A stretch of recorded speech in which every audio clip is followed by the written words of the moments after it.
Thank you. Good afternoon, everyone. Welcome to the session.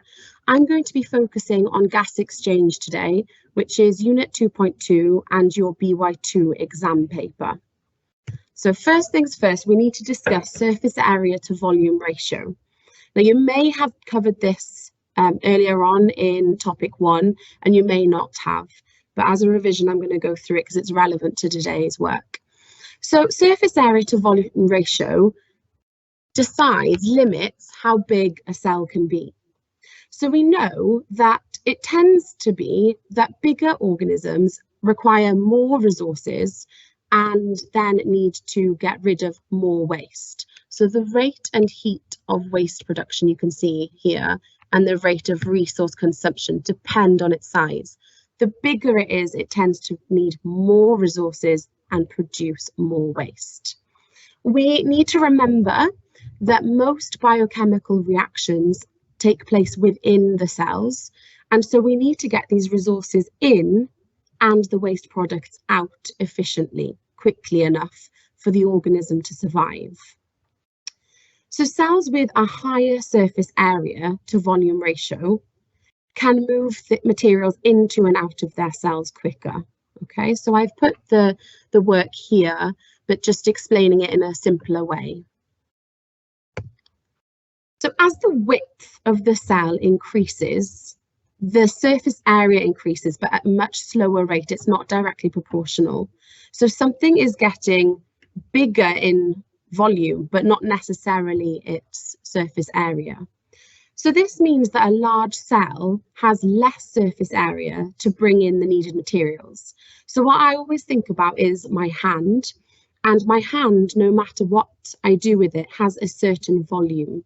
But if I close my hand, the surface area is smaller. If I open it and spread my fingers, I have more surface area to get, for example, heat away from my skin. The same idea, but we need to think on a cellular level.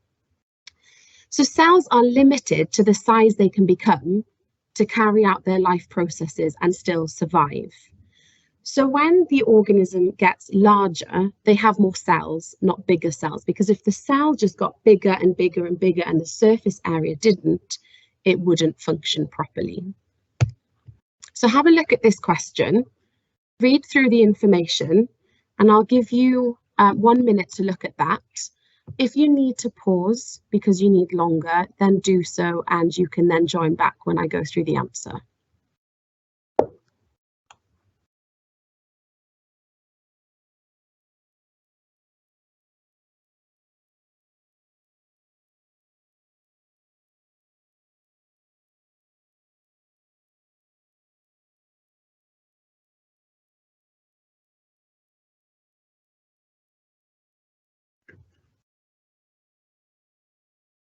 Okay, if you need to pause, you can do. So here you can see they've given you some relevant information and they want you to calculate the surface area to volume ratio of the housefly, the missing element here.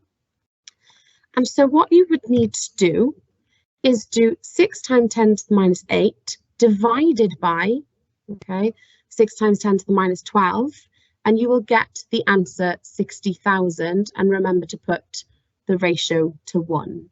They do accept it if you haven't rounded down, for example. You can also use the information in the question to deduce how to do this one. So larger cells, there are some larger cells. Organisms aren't made of just getting a bigger cell, but there are some larger cells, and they have been modified. They are adapted to allow them to function properly. So they tend to have a change in shape.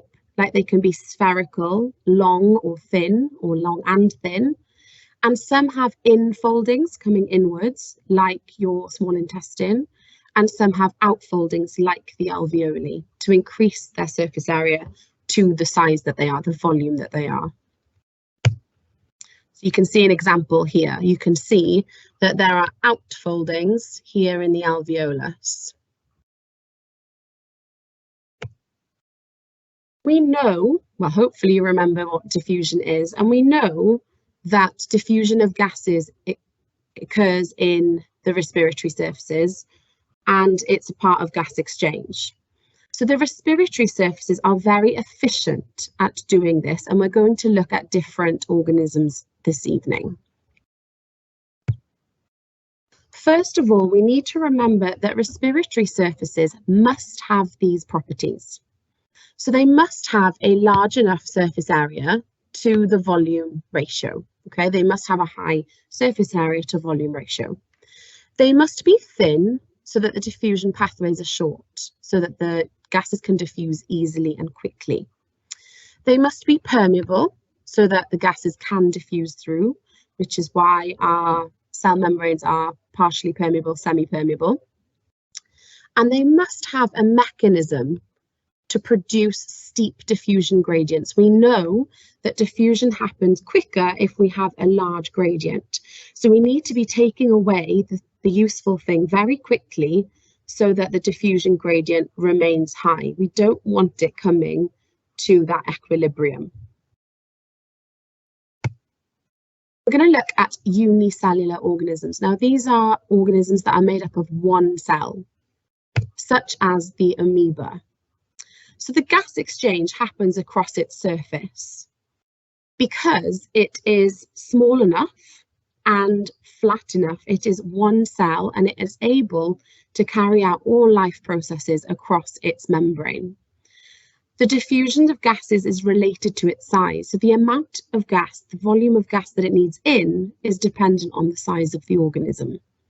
So here we can see it has a high surface area to volume ratio by these foldings, and it has a very short diffusion distance. We can see that it's going to be able to get into the cell quickly.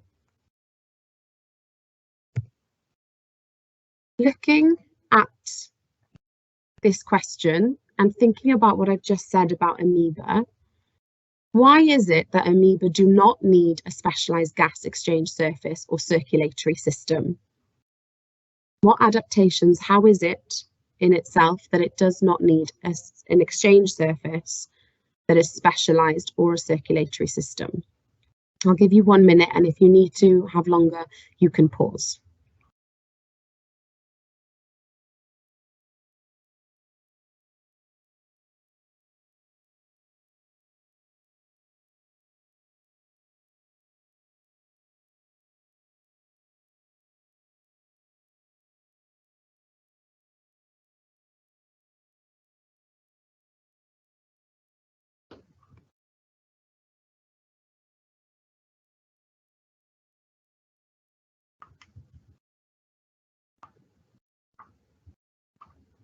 Okay, and I'm going to go through the answers, so if you need to, you can pause the video. And the answers are here. My go-to answers for this question lie here. It has a large surface area to volume ratio that is always in the mark scheme. Therefore, diffusion of gases is sufficient. They can get enough for what they need to supply demand. They can get enough in for what they need. And the diffusion distance is short. There are your 3 marks. You can also mention these 2. In multicellular organisms, which is where there is more than one cell, we're made up of multicellular. Okay, we are made up of multi-cells, sorry, such as in humans. The cells are aggregated together, which means they cluster together, they're grouped together. These organisms tend to have a lower surface area to volume ratio because they've grown, but their surface area hasn't increased in the same way. And so the diffusion cannot take place through their surfaces. It's not sufficient enough, it's not efficient enough. Let's look at the flatworm. They're aquatic. By being flat, they have a much larger surface area than a spherical version of the same organism. So no part of their body is far from the surface, and so their diffusion pathways are short. Therefore, they don't need a specialized exchange system.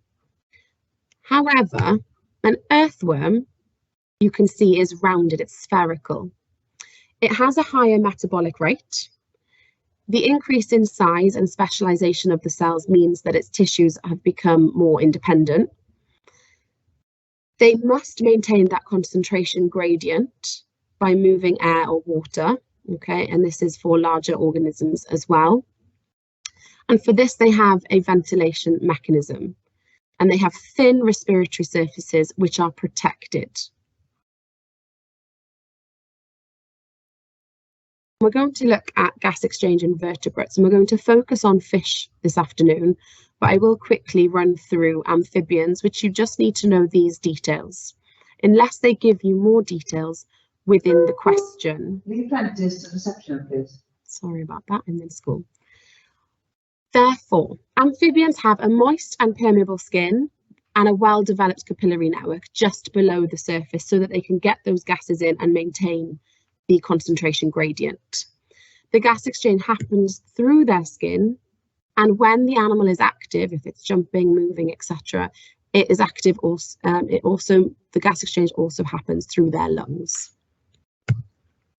Reptiles, again, you don't need to know much detail unless they give you detail in your exam. Their lungs have quite a complex internal structure, and it increases the surface area for gas exchange. They are now too large an organism for the gas exchange to happen across their skin, therefore they have an internal structure. Birds do not have a diaphragm, but they do have flight muscles and ribs, which ventilate their lungs more efficiently than other methods in other vertebrates. So here, as the bird moves, as it flies, the muscles involved in flight will move the rib cage, moving air in and out of the bird. We come to fish. So why do fish have to keep swimming? I'm going to give you 30 seconds to think about that. Why do fish have to keep swimming? Why isn't it that they can't lie down and chill?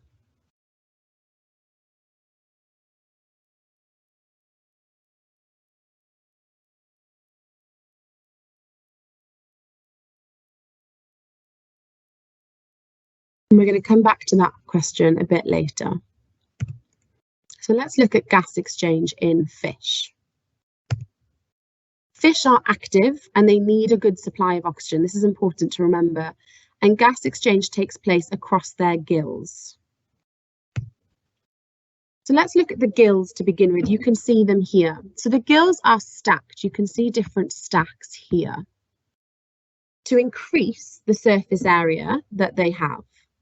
And they have thin walls to reduce the diffusion pathway. You can see here they're quite thin gills anyway, but the walls of those cells will also be thin. There is a one-way current of water.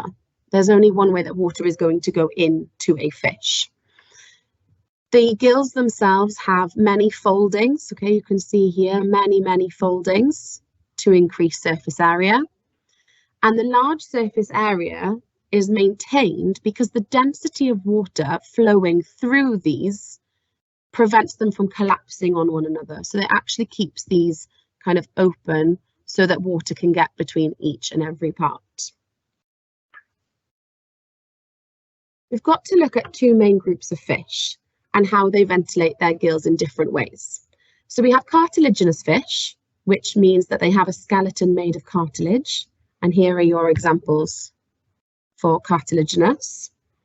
And here you have bony fish. So you have a skeleton of bone. Let's look at cartilaginous fish first. And I've put these points on here because they're important to remember. So they have gills in 5 spaces on each side called gill pouches. Now you might have noticed this along the side, and I have a diagram later and a photo later so you can see that this is when we can see the sort of slits in the side of the fish, and it opens to the outside. They are less efficient at gas exchange than bony fish, and we'll see why later when we look at bony fish. They don't have a special mechanism to force water over their gills, they just keep swimming. So in order for them to ventilate, in order for them to get gas exchange and enough gas exchange, they have to keep moving so that the water comes in over the gills. The blood travels through the gill capillaries in the same direction as the water. and we call it parallel flow. It's important to remember that. So we have to remember with cartilaginous fish, the water and the blood is traveling in the same direction, which we call parallel. The blood oxygen concentration is limited to 50% of its possible maximum value. And gas exchange in parallel flow doesn't occur across the whole gill lamella. It only occurs across part of it, and we'll see why. So here we have a slightly blurry diagram, I'm sorry, but we can see that the water is traveling in the same direction as the blood. So the water has a high oxygen saturation, and the blood in the same area will have a low oxygen saturation because it's come from the body, so it's bringing with it lots of carbon dioxide, but not much oxygen. And at this point, we know that diffusion occurs from an area of high concentration to an area of low concentration. So we're going to get lots of movement of oxygen across into the gill capillary. As you can see, no more movement occurs when it reaches 50% because the concentrations are equal. And if you remember, your diffusion is the movement of gases from an area of high concentration to an area of low concentration until equilibrium is reached. Therefore, if it were even possible for the fish to have more oxygen inside their blood than the water, the oxygen would move out to the water, which doesn't happen. They become equal because it's net movement. So there will be slight movements of oxygen, but not the overall movement anymore. And you can see here, and this is quite a common graph for them to show you in the exam. So we've got a high level of oxygen in the water and a low level of oxygen in the blood.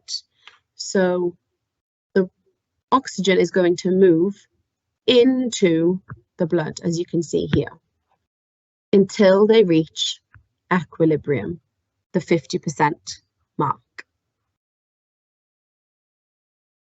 Let's look at bony fish. So their gills are covered with a flap called the operculum. This you might have seen, it looks like it's slightly curved, okay, and you can see it opening and closing. These fish live in freshwater and seawater, and there is continuous unidirectional flow, okay, which is maintained by water being forced over the gill filaments by pressure differences. So not parallel flow this time, we've got continuous unidirectional flow. The water pressure, the pressure of the water itself, in the mouth cavity, the gap that is the mouth, is higher than in the opercular cavity. The operculum acts as a valve, letting water out, and as a pump moving water past the gill filaments, and we'll see how in a second. And the mouth also acts as a pump. So you've got the mouth and the operculum acting as pumps, moving the water through the fish. And here you can see, so here is the operculum, okay, there. So that will open and close, as will the mouth. Let's have a look here. So as you can see, the mouth is open and it's letting water in, and the operculum is closed. So you can see here, gill cover, operculum is closed. This will then cause water to move in through the mouth. Then the water moves past and over the gills, the gill filaments, when this is open. So this draws water in a certain direction across the gills. And I've got this on in a few slides for you.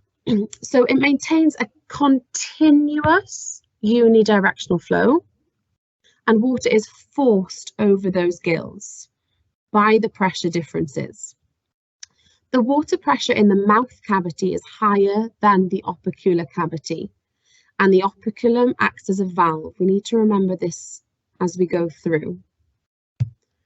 So, to take in water, the mouth opens and the operculum closes. The floor of the mouth is lowered, making more space. The cavity is increased. Okay, so the volume increases inside the mouth cavity. And because of that, the pressure decreases inside the mouth cavity. So water flows in as the external pressure is higher than the pressure inside the mouth. So the pressure of the water outside the fish is now higher and so rushes inwards. I want you to think about how they get water out. What would change in these steps? A, B, C, D, E, F. What is the process of getting water out or water leaving this system? Have a think, and I'll come back to it in a minute.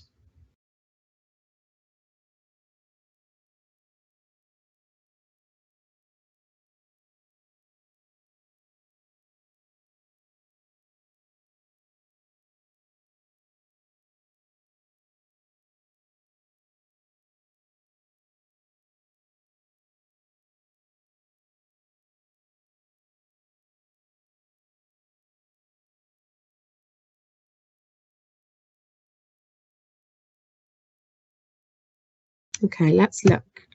So the steps are reversed, apart from F. It's important that you do use your notes, okay, so to script this work. So my advice is that you write both water coming in and water leaving, so that you're not just concentrating in the exam on water coming in and trying to change it for the first time in your exam. So I would recommend that you have your notes with water in and water out, so that you can memorize them. You can script it like an actor does to learn their lines. And you just need to remember to reverse everything. And for step F, we need to say water flows out over the gills because the pressure in the mouth cavity is now higher than the opercular cavity and outside. So because this is now increased in the mouth, it's forcing the pressure into the opercular cavity. So I'm going to go back just a moment and look here. So the mouth is open, the volume increases because this lowers, the water comes in because there's higher pressure here coming in. When this opens, it causes a high pressure here and a lower pressure here, and so the water is drawn across these gills. Okay, and I showed you an image earlier. I might come back to that if I get time at the end, but you can look at that and you can see it here. So it's moving in and out. So it's moving over from the mouth across and out. So these gills are really important, and each gill is supported by a gill arch. You can see it here. And it's sometimes called a gill bar, but they WJC tend to call it a gill arch, and it's made of bone. Remember that we're talking about bony fish. Along each gill arch, there are lots of projections. These are your gill filaments. So you've got your filaments with lots and lots of surface area, as you can see the ridges here. This is where gas exchange happens, all across these gill lamella. These are held apart, remember, by water flowing over them, and it keeps their surface area for gas exchange. Out of water, and this might help you with a question later, out of water, these gills would stick together, they'd collapse on one another and they'd stick, which means that there's less surface area, there's less gas exchange, and the fish die because they're not getting the oxygen that they need. They're also not getting rid of carbon dioxide. Okay, so you can see here, there's less area exposed. In bony fish, there's a counter current flow. So water moves from the mouth cavity. Okay, remember here when it's open, it's flowing through the mouth cavity, across the lamella, and out of the operculum. Okay, so this area, okay, water moves from the mouth cavity to the opercular cavity, and into the gill pouches, where it flows between the gills, keeping them separate. And the blood in the gill capillaries flows in the opposite direction. You can see here, water is moving through this way, and the blood is flowing the opposite way.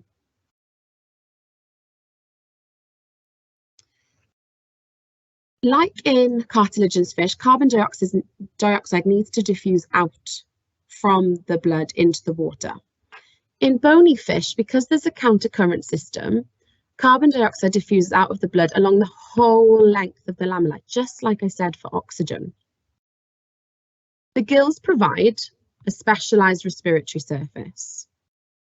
They provide a large surface area, okay, a large surface, and an extensive network of capillaries in order for gas exchange to happen. These gills are going to provide the surface for the concentration gradient. By moving in opposite directions, we can see that the blood coming in is going to have low oxygen and the water coming in has high. So it's not parallel. This time we're going to have water with high oxygen coming in contact with blood with low oxygen the whole way across the gill. So we've got constant movement of oxygen into the gills and movement of carbon dioxide out of the gills, rather than having to be at a maximum capacity of 50% because there's a concentration gradient being maintained. Okay, and I've put this here so you can see. Here is the operculum, and here are the gill slits that I was mentioning earlier. So why do fish constantly swim? That was the question I asked at the beginning. Why do fish constantly swim? Why do they need water to flow non-stop over their gills? Perhaps that second question can help you with the first one. Why do they need to constantly swim? If you need more time to think about it, you can pause the video, but I'm going to put the answer up. So water has to flow constantly to maintain the concentration gradient for gas exchange to happen. Okay, so they have to move constantly for water flow to come through. And here's a past paper question. Suggest why cellular demand for oxygen is lower in a fish compared to a dog of the same size. Can you think of a few answers for this? You need 2 marks. So I'll give you 1 minute, and then obviously if you need to, you can pause the video and take more time to answer before I put the answer up.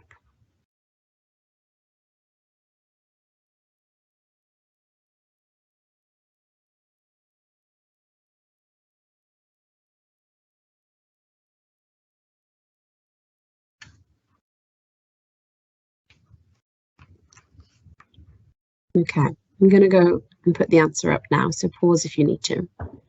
Okay, it's best if you do. If you're not sure of the answer, it's best that you think through it rather than going, oh yeah, well, I'll just look at the answer. Try and think it through to see if you can figure it out. This one's a little bit more complex. So it expects you to remember some things about fish. So they have a low body temperature. Their metabolic rate is low. Oh, sorry, this pen has just switched the slides. The metabolic rate is low, okay, or are working at a lower rate. There's less energy then required to support fish because they're buoyant, okay, they float. So there's less energy required for them. That's a bit of a different question. Hopefully, you'll be able to answer this one. So have a go, and I will let you know when I'm going to give you the answer so that you can pause if you need to.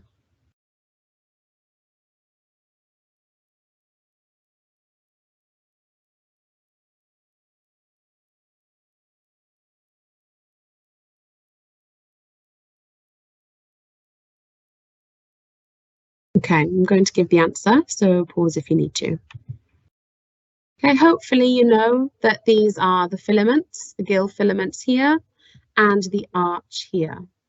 Remember, it was made of bone, and you can see here. The next question is related to this one, so take a couple of seconds just to look at this image and this one so that you can use it in your next question.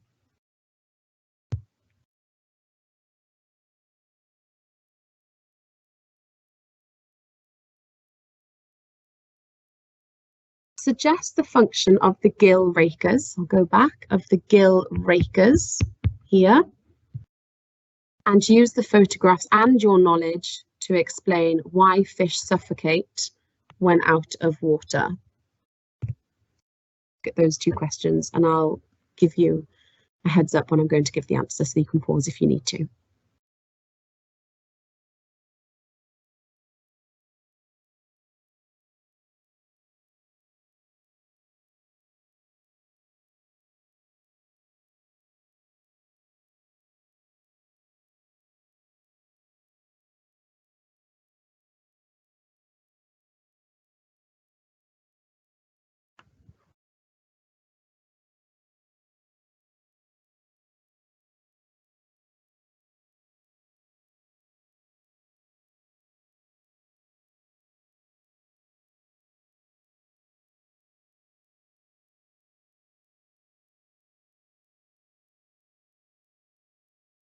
Okay, I'm going to go through the answer. So let's look at this one first. So it filters or sieves or removes or catches solid molecules. Okay, sorry, solids, not molecules. So avoid using this word. We would use this in this section. So it filters, sieves, removes, or catches. You can say food, particles. My answer is generally solids. And it provides protection, okay, or prevents damage to the gill filaments. We can see here that it will stop anything solid coming in here, which avoids it then damaging the area that is needed for gas exchange.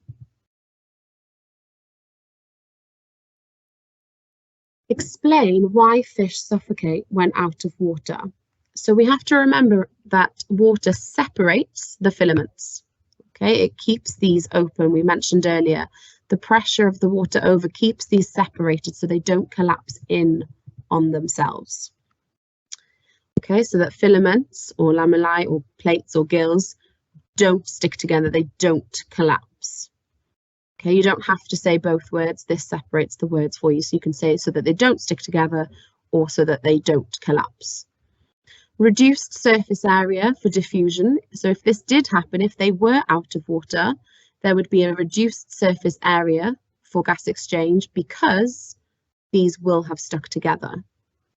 Water is needed for diffusion. So one, we've got the water separates the gills. Then that stops them sticking together, collapsing on one another, which would reduce the surface area. But we also need the water for diffusion to happen because the oxygen is in the water. Okay, so that's your final mark here, is to remember where the oxygen is coming from. Have a look at this question now, and again, I'll give you a moment and I'll give you a heads up when I'm going to give you the answer.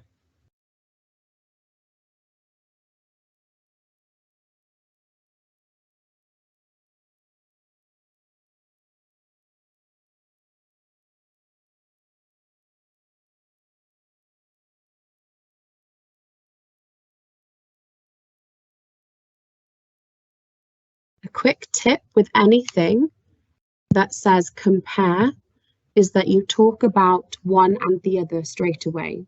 You talk about countercurrent having one thing and parallel having another or the same. Don't talk about one and then the other underneath. You often lose marks for that. So that might just help some of you with how to structure this.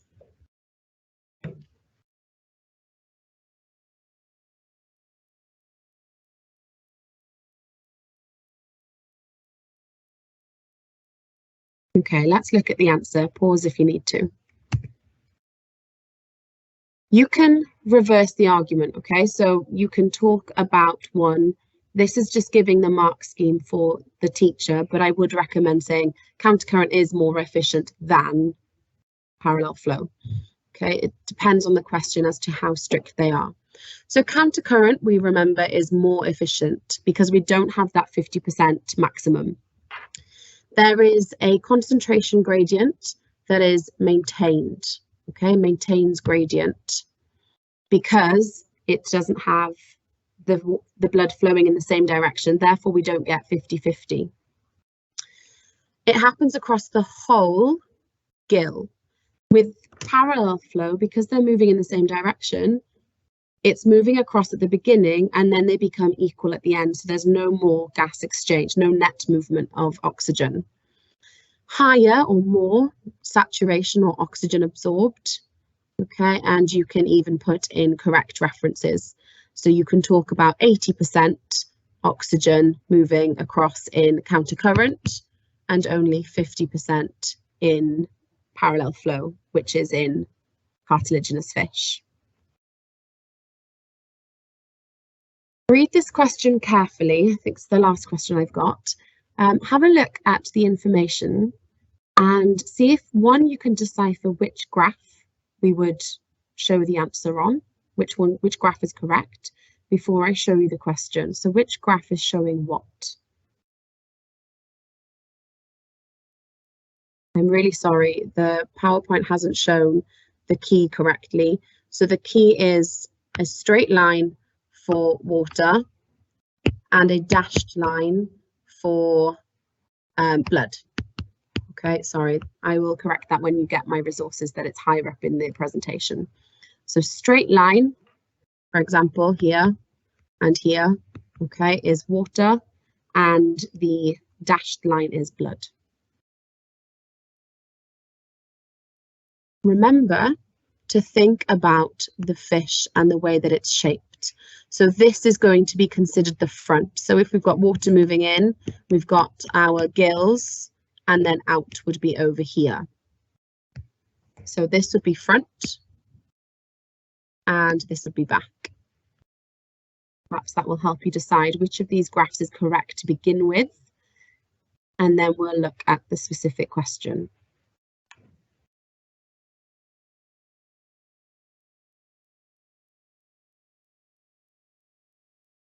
Okay, let's look at the question.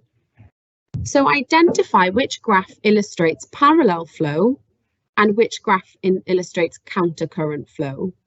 So moving together in the same direction, or blood and water moving in opposite directions, countercurrent, just giving you a hint. Parallel flow is C and countercurrent flow is A. Now, looking at this information, what you need to be sure of is that you are looking at the front to back, okay? Specifically with this one, you might not have known which one to choose. Oxygen is always going to be higher in the water. I'm helping you with the second part of this question now, okay? The oxygen is always going to be higher in the water than in the blood, because we've got movement of oxygen into blood. And we're thinking about the movement through the mouth, across the gills, and out of the operculum. So oxygen at its highest in water will be out here, and at its lowest out here. Clearly insert rows on the graph which represents countercurrent flow to show the direction of blood flow and of water flow.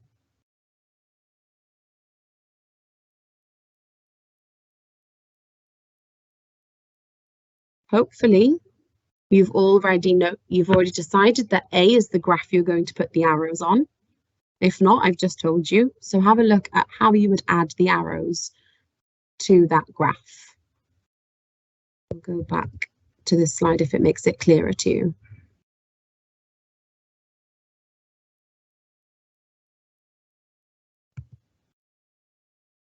Right. So the water is going to be moving from high oxygen Yeah, so the water will have in it high oxygen, and it's going to be losing that oxygen on the way to the gills. So the oxygen is going to decrease in the water. On the other side, we've got the blood, which is going to come in with low oxygen from the body. It's traveling countercurrent and increases in oxygen as it passes the water. Hopefully, you can try those questions again. There's very useful questions and notes on the WJC Blended website, which gives you a whole host of notes and trial questions and exam questions if you want to try some more. But for now, thank you very much for joining me this afternoon, and I hope that's helped. Thank you. Goodbye.